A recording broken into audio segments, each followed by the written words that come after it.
सुख के टाइम में जब शुक्राना करो और दुख के टाइम में अरदास करो, वो मालिक हाजिर नाजिर होकर आपकी सब जरूरतों को, सब मन की इच्छाओं को पूरी करता है। आप लोग सत्संगी हो।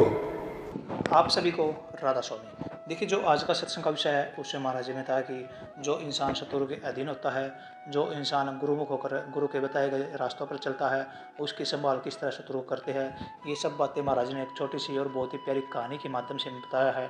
और साथ ही महाराज ने बताया कि जो इंसान परोपकारी होता है, जिसके मन में दया भाव होती है, उसका जीवन सफल और सार्थक बन जाता है।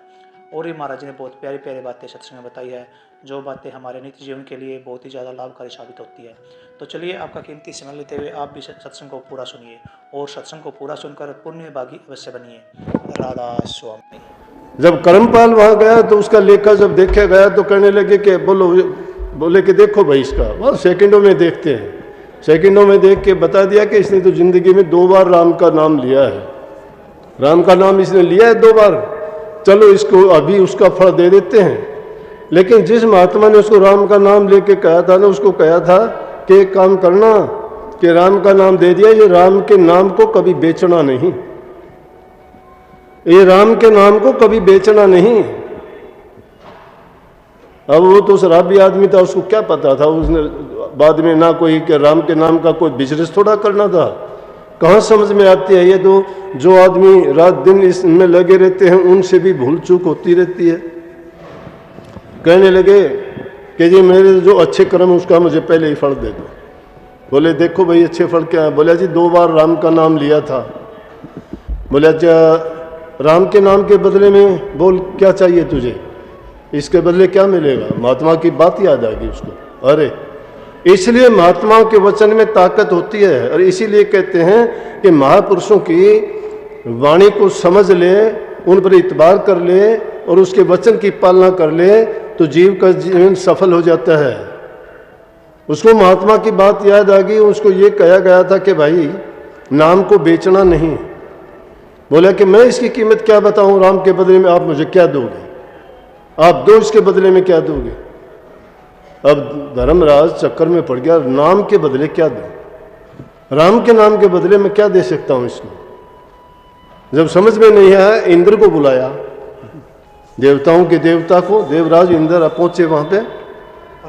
बोले क्या उलझन है। बोले कि उलझन क्या है, एक आदमी है जिंदगी भर जिसने पाप खोटे कर्म किए हैं, 2 बार राम का नाम लिया है। मैंने उससे पूछा कि उसके बदले में क्या चाहते हो। कहने लगा कि राम के नाम के बदले में मैं क्या बताऊं क्या चाहता हूं, आप दो मुझे क्या दोगे। बोले राम के बदले में तो क्या दे सकते हैं। बोले कि समझ मुझे भी नहीं आई। देवराज इंद्र भी लड़खड़ा के कहने लगे कि राम के बदले में हम क्या दे सकते हैं, उसकी कीमत कैसे दे सकते हैं। बोले मेरी समझ में नहीं आती, ब्रह्मा जी के पास चलते हैं। कर्मपाल को सजा के ले गए अपने साथ। अब देवताओं के साथ में जाना है तो ये थोड़ा कि उसको ऐसे ले जाए। ब्रह्मा जी बैठे हुए आराम से, ब्रह्मा जी बोले कैसे कहने लगे कि आप भी का समाधान करो कि ऐसी उलझन होगी। कहने लगे भाई ये तो मुश्किल बात है, मेरी भी समझ के बाहर है। नहीं ये तो महादेव जी के पास जाओ, वो ज़्यादा जानते हैं। अब महादेव जी के पास पहुंचते हैं क्योंकि वो भोला है, वो कोई न कोई जुक्ति निकालेगा। मेरी भी समझ में नहीं आता कि राम के बदले और नाम के बदले इसको क्या दिया जाए। राम के नाम के बदले क्या दिया जा सकता है। राम के नाम की कीमत थोड़ी होती है, नाम कभी बेचा और खरीदा थोड़ा जाता है। उसके गुणों का बखान थोड़ा कर सकता है, उसकी कोई सीमाएं और लिमिट नहीं है उसमें कितने गुण हैं। लेकिन वो गुण गौण हैं, प्रकट कब होते हैं, जब कभी हम करते हैं तो फिर कहते हैं हाँ ये तो प्रभु ने बहुत अच्छा किया। कभी कभी इंसान की बुद्धि में नहीं आती वो बात है। देवता लोग जब नहीं समझ पाए, इंसान क्या समझेगा, ये तो काल और माया का जीव है, अंधा है। कहने लगे भाई, महादेव जी को बुला के कहने लगे जी मैं भी इसका मतलब नहीं समझा। जब समुद्र मंथन करके उससे हलाल जो निकला था, अमृत को छोड़ के जो हलाल था, उसको भी मैं जब पीने लगा तो राह कहा था तो उसको मैं पी गया था। और मैं कहा तो मैंने कंठ में ही रोक लिया था, अब तक नीला पड़ा है। राम के नाम की कीमत मैं कैसे बता सकता हूँ, क्या दे सकता हूँ। बोला ये तो उसी के पास चलो, श्री राम के पास, ये तो उनका नाम है, वही बता सकते हैं। अब ले जाके सब के सब पहुँचे। श्री राम देख के कहने लगे सब देवता कैसे इकट्ठे होके आए हैं, और उसको देखा, बोले कहने लगे कहो कैसे आए। कहने लगे जी हम तो बहुत एक उलझन में फंस गए हैं, ये आपके नाम का बदले में इसको क्या दें। अब श्री राम भी कहने लगे नाम के बदले में क्या दें। बोले इसको तो मेरे को दो। आ भाई, उसको लेके अपने गोद में बिठा लिया, गोद में बिठा लिया। फिर कहने लगे बोलो। बोला जी बताओ आप कुछ। बोला नहीं समझे आप लोग, इससे ज़्यादा मैं भी कुछ नहीं जानता हूं कि इसके बदले में क्या दिया जाए।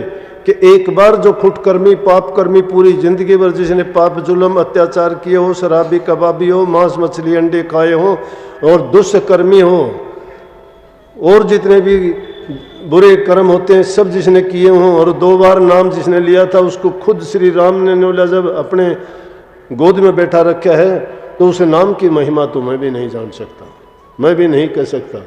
जब कही ये बात रामायण में आती है, कहाँ लग गए कहूँ मैं नाम बढ़ाई, राम न सके नाम गुण गाई, रामन एक तापस तिरिया त्यारी, नामन कोटि खल कुमत सुधारी।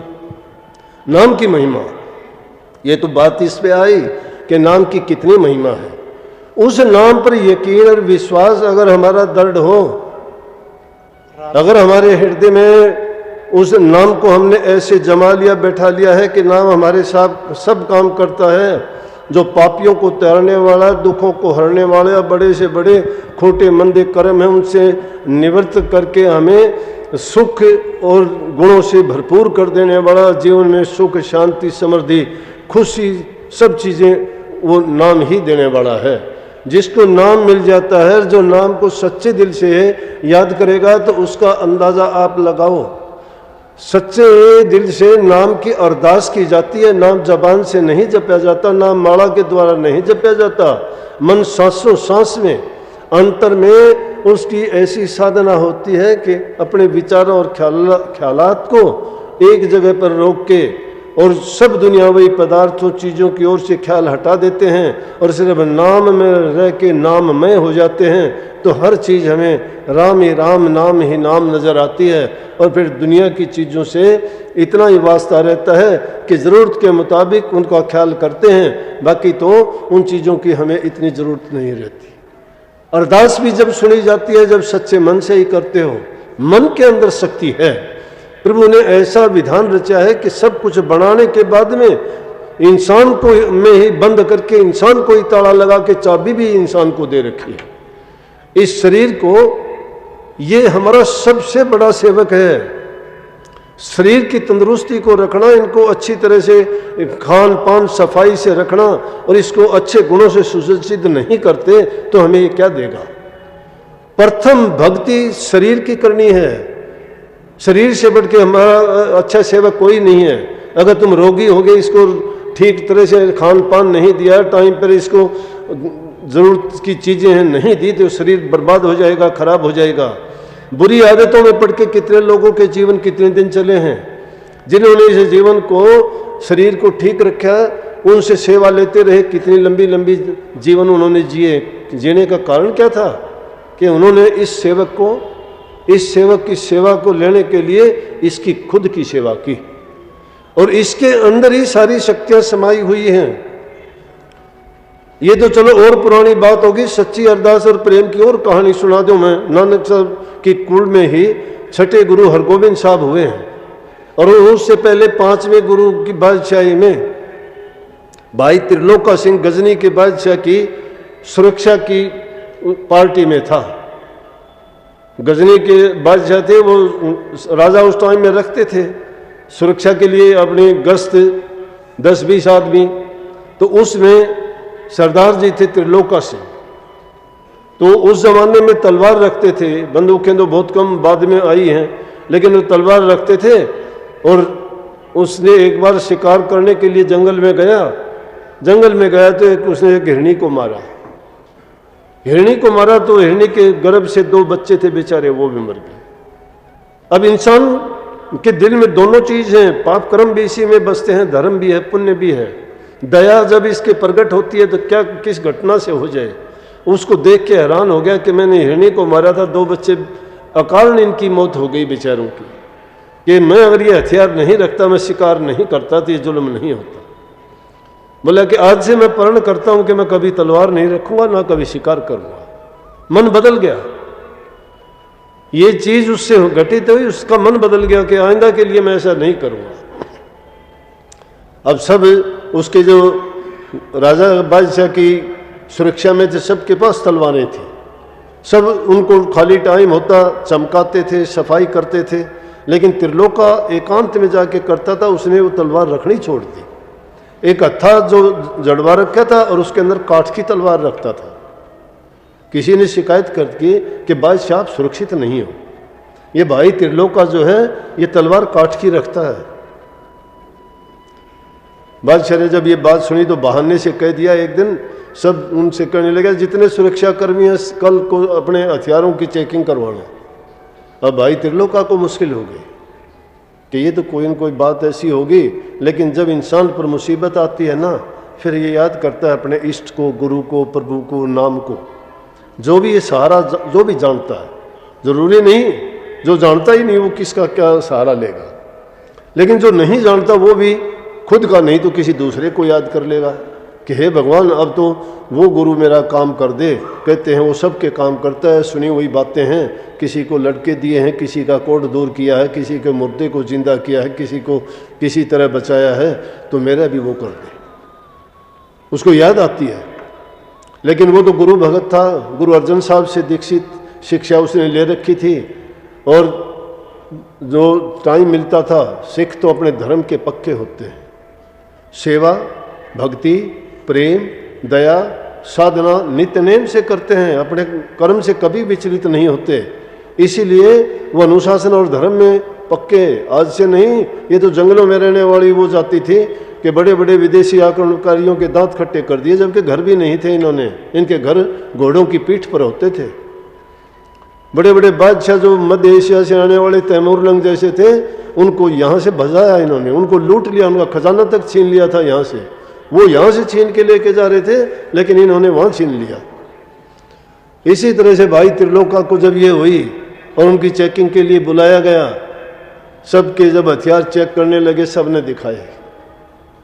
अब क्या अरदास करता है त्रिलोका, कहता है दोनों आंखें बंद करके अरदास करता है कि गुरु महाराज कृपा करना। गद्दी पर विराजमान हरगोविंद साहब उस समय थे कि मेरी पीढ़ी के बादशाह, गरीबों के सहायक, नियोटियों के और गरीबों के मददगार, दुखियों के दुख दूर करने वाले, कृपा करना। अगर मेरी नौकरी गई तो मेरा गुजरान कैसे होगा, मेरे पास तो काठ की तलवार है। सबको बारी बारी से बुलाया गया, बादशाह के सामने अपनी अपनी तलवार उन्होंने दिखाई, लेकिन जो उसने अरदास की, अरदास 1 मिनट में पहुंची। 1 मिनट नहीं लगाई, कहां, गजनी से लाहौर में, अमृतसर में, गजनी से अमृतसर में उसकी अरदास 1 मिनट में पहुंची। संगत बैठी हुई थी, हरगोविंद साहब अचानक खड़े हुए और जो शाही तलवार थी उसको निकाल के और संगत के सामने ऐसे लहराए और लेके काफी देर तक खड़े रहे। संगत हैरान, क्या कारण, कोई बात नहीं, कोई कारण नहीं, गुरु महाराज ने क्या कौतक किया। कुछ अपने अपने अंदाजे लगाते कि क्या लीला है। उधर उसी टाइम पर भाई त्रिलोका सिंह ने जब तलवार दिखाई तो ऐसे लिस्कारे, उसे काठ की तलवार नहीं, ऐसी फौलादी तलवार नजर आई कि सबकी आंखें चुंधिया गई।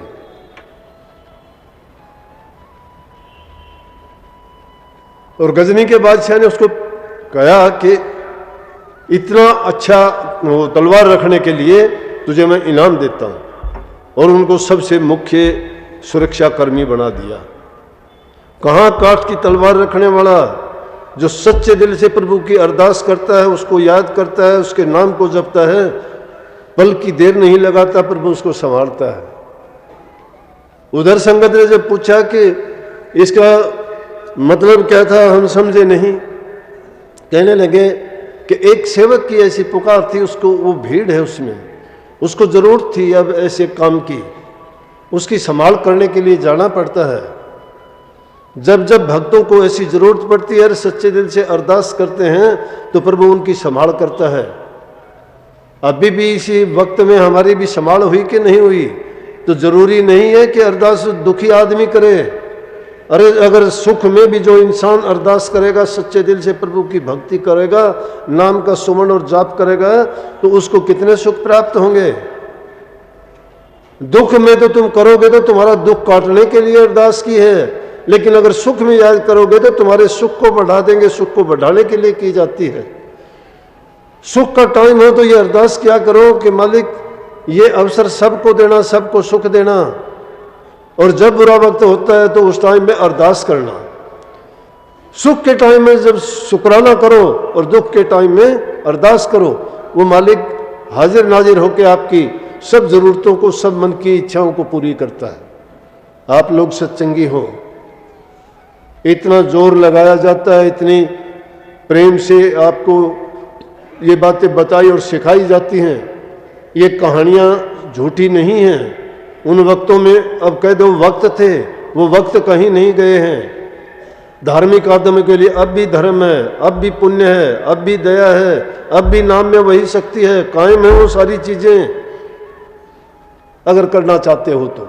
जो नहीं करना चाहते वो लाख बहाने लगाया करते हैं, अपनी दुर्बल सोच और बुरे विचारों को प्रकट कर देते हैं। अब इन दुर्बल विचारों को कभी स्थान नहीं देना चाहिए। हिम्मत मर्द मददे खुदा, जब हिम्मत तुम जुटाते हो, खुदा तुम्हारे साथ है, दूर है नहीं। लेकिन खुद हिम्मत हार जाओगे, तुम्हारी कोई मदद करने वाला कहीं नहीं होगा। इसलिए हिम्मत कहाँ से होगी? तुम्हारे अपने शरीर से होगी। सारी शक्तियों का भंडार और स्रोत तुम्हारे पास तुम्हारा अपना शरीर है।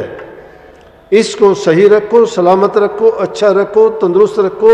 इसको अच्छे खान पान से, इसको टाइम के अनुसार जो चीज़ की ज़रूरत होती है, समय पर सोना, समय पर उठना, समय पर खाना, सफाई का करना, और जितनी इसको भूख प्यास है उन चीज़ों को पर्याप्त रूप में इसको देके तंदुरुस्त और स्वस्थ रखोगे तो ये तुम्हारी पूर्ण रूप से सेवा करता चलेगा। और जब ये स्वस्थ होगा तो इसमें मन भी स्वस्थ होगा। दूसरा नंबर मन का होता है। उस मन की तंदुरुस्ती हमेशा नाम से हुआ करती है।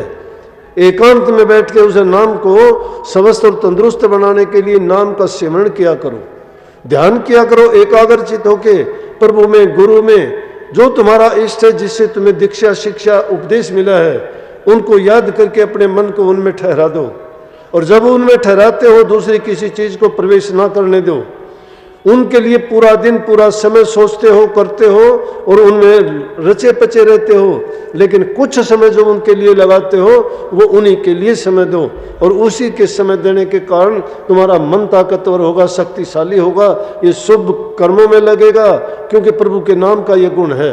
अगर इसको खाली छोड़ा, ऊट पटांग विचार इसमें लेके आए, दुनियादारी की चीज़ों के बारे में उलझते रहे, वो उलझता ही चला जाएगा, फंसाता ही चले जाएगा, भाग जाएगा, बाहर निकाल लेगा, आपको भी निकाल लेगा।